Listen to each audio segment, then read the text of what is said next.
ए रवि का होता ही सब? हाँ अभी सब समझ में आ जाए। तू आगे गाड़ी में बैठ। इतना मारब ते यहाँ से चल के का रेंग के भी ना जाए पे बे।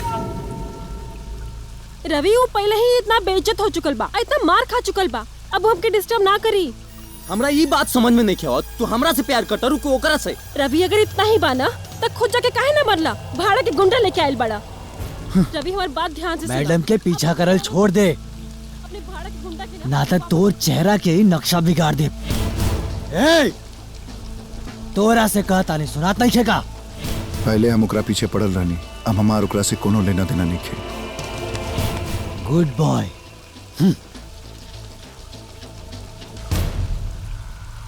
भाई एकरा के समझा देनी है, दोबारा पीछा ना करी। ए गुंडा भाई, समझा दे अपना मैडम के, हमरा से प्यार करे चाहे ना करे, लेकिन उस चिरकुट से भी प्यार करे ना दे। देखला कैसे पलट गई। ते ना सुधर बे। हाँ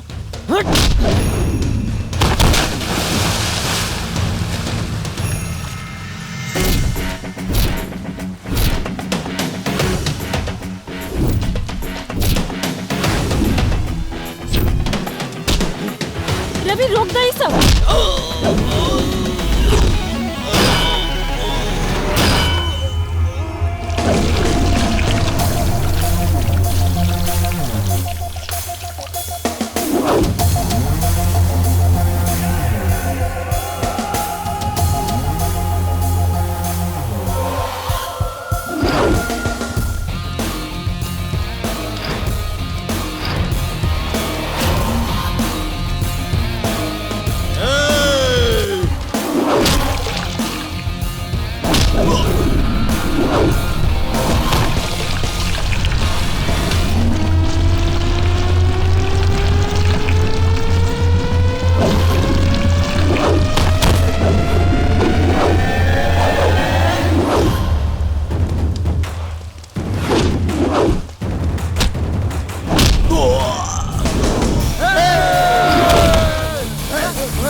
हाँ जा जा, हमरा साथे काहे खड़ा रहबू?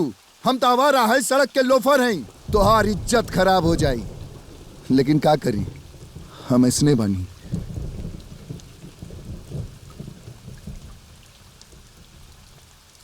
हमरा जिंदगी के न आगे के पता बा न पीछे के। पता बा तो सिर्फ इतना कि हमरा तोरा से प्यार हो गइल बा। तू हमरा से प्यार करा चाहे ना करा, लेकिन हम तोरा से प्यार मरते दम तक करब। हमार का, हमार जिंदगी तो तोहरा प्यार के सहारे कट जाए, लेकिन तोहार का होई गीता? हम जाना तनी रवि अच्छा लड़का ना बा, ओकरा के हम कितना बार अलग अलग लड़की के साथे देख ले बानी। अपना आपके पहचाना गीता। हम माना तानी कि हम तोहरा लायक नहीं खी, लेकिन वो भी तोहरा लायक नहीं खे। हमार काम रहे समझावे के, माना या ना माना तोहार मर्जी। आज से हमार रास्ता अलग, तोहार रास्ता अलग।